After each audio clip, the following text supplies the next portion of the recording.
The racetrack in the 2019 presidential election is no doubt crowded.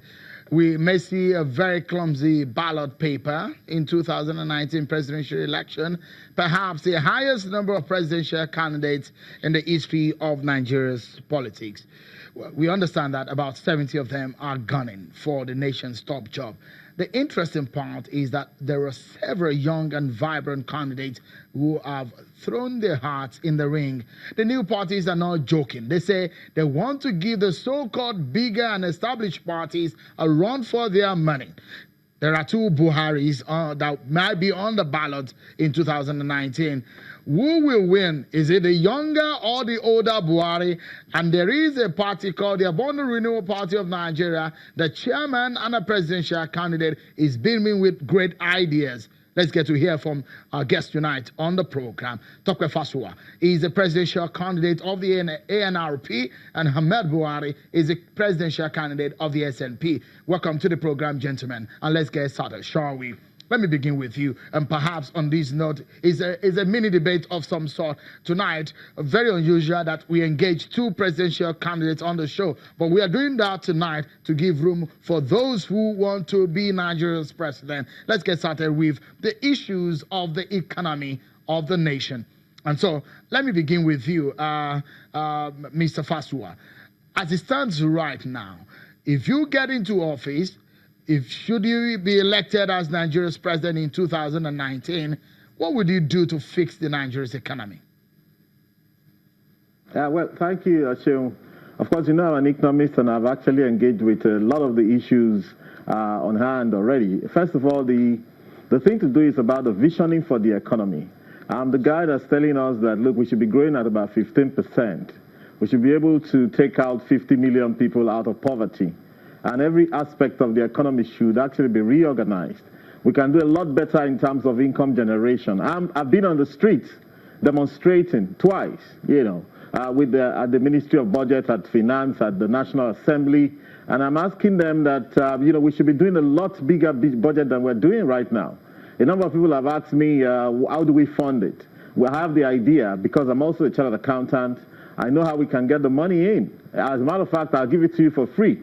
What is done in other countries is that your company house actually has to see your inland revenue, all right? And people should actually be able to provide their company house returns on an annual basis before they can keep running their accounts in the banks. That's what they do in the UK, in the US, in the UAE. However, here, things are so slack. But if we do the right thing, we can actually triple our company tax returns, collections alone. And so there's a way we can fund the budget. I'm saying that we should be running a 15 trillion budget as against the 8 trillion budget that we're doing right now. The Nigeria economy is broken. I think it takes someone who can actually understand just how broken the economy is before we begin to actually fix it. It's totally broken, it's underperforming, it's mediocre. We're saying that a country like Angola is doing twice our budget, South Africa is doing 7 times our budget. And we say we're the largest economy in Africa. It's a huge joke. And I think that we should actually wake up. And you need someone like me, because I think in the lot, I'm actually the one that has engaged the most with the problems of the economy. I've written topical issues on different areas of the economy. I'm thinking that what we should be doing right now, number one, try and, of course, fix your agriculture by bringing science into agriculture and bringing the results of research in our universities and polytechnics and research institutes into that. Also, you have to look at how do you clothe ourselves. You have to fix the textile sector, and that can be done as well. Sometimes you have to use some bit of tariff. You have to have a strategy for that. We have to be able to tidy up our environment. The environment is a place that can employ 2 million people sustainably, and we know what our environmental challenges are. So these are the areas that we're going to look at, of course, the area of security as well. So all of this just a moment. We'll get to some of those areas. We're taking them sector by sector. Let me ask your colleague there of the SNP, Mr. Ahmed Buhari. You are perhaps one of the youngest in this race, 38-year-old geologist, I guess. And for you, how do you think the economy will be fixed? The CBN has kept the NPR static for some time, saying do nothing. What else will you do differently should you be elected as president? Thank you, Sharon. Like we've always said when we talk about the economy and what we should do to actually jumpstart the economy, I think first and foremost we need to understand that government does not have any business doing business. We need to, as much as in an urgency, try and separate government interference in businesses.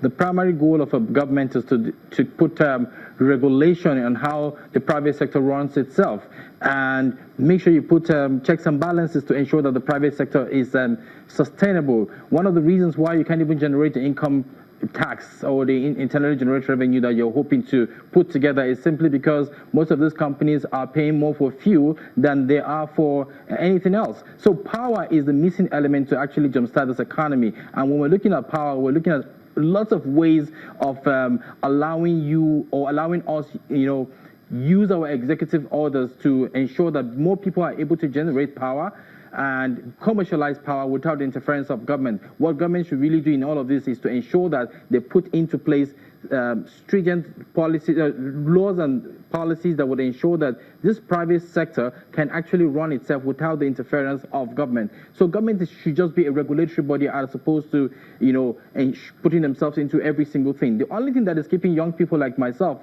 a lot of young people on the street, when you hit the street, you find out that they've turned to God. They've forgotten that there's a government. They now hold on strictly to Baba Ijebu and the co. So thanks to Akin Alabi for what he's doing. If you go into your channel's studio, you find a few of your staff who actually go on better sites to see how they can generate some money for themselves. These are the ills of the society. And then the last one, people, have totally disengaged themselves from seeing what they can do. There are no jobs. So in trying to see how these jobs can come up to actually, revive this economy, we want to look at agriculture. We have to diversify from oil and see if we have to focus on agriculture, and not just focus on agriculture, but leverage on its entire value chain. So it's not just the farm gates, it's not just mechanized farming. We're talking about processing. We have to know the data, the number of people that are in this country, so we know what we're storing and what we're processing, from the processing plant to the packaging plant to the branding plant, and then to logistics. These are the things, these are the areas that we have designed to actually produce at least 10 million jobs in even the first 100 days in office. These are crucial things, and this is the only way we can engage the young people to get them fully engaged in the system, and not having a system where we're running let me just a moment. I would like to cut you there.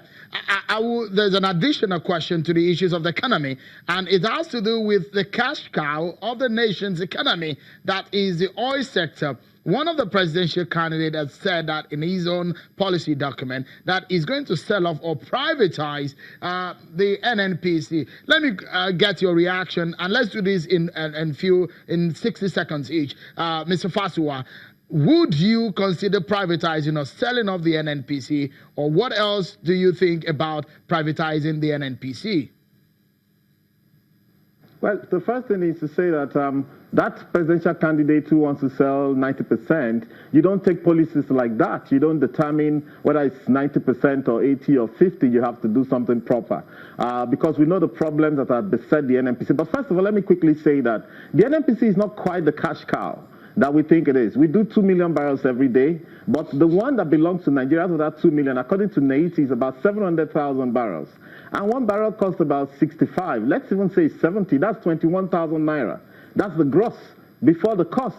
So 21,000 naira is one barrel of crude oil. How many of that?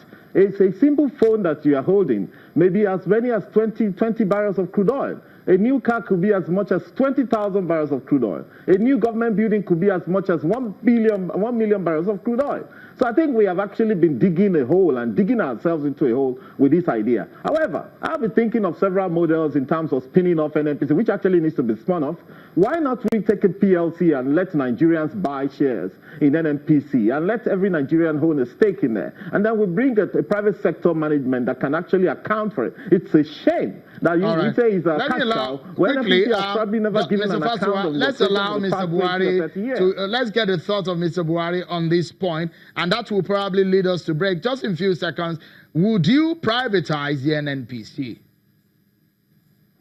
Like my colleague here said about, ensuring that everybody gets a stake in NNPC as much as you're able to or want to invest in this sector. I think we should open up the NNPC. We should put it in the market, we put it in the stock market, and see how individuals can actually buy shares into the to the NNPC. As we run it right now, I do not see any reason why government should be at the helm of affairs when it comes to the NNPC. This is holding us back. This is too much pressure on how things are supposed to be done. And the most scary part of it all is that there is no accountability, there's no transparency, and this has killed the efficiency from this particular sector. So for us to actually successfully run the NNPC and every other sector in the economy, I think we should leave this markets very open. They're too closed, they're too tight, very few people run them, and Nigerians can't quite see what we really make from this sector. So in my opinion, I think we should put it in the market. I think Nigerians should be hold your breath for a moment, Mr. Buhari, hold your breath for a moment, because we need to take a breather.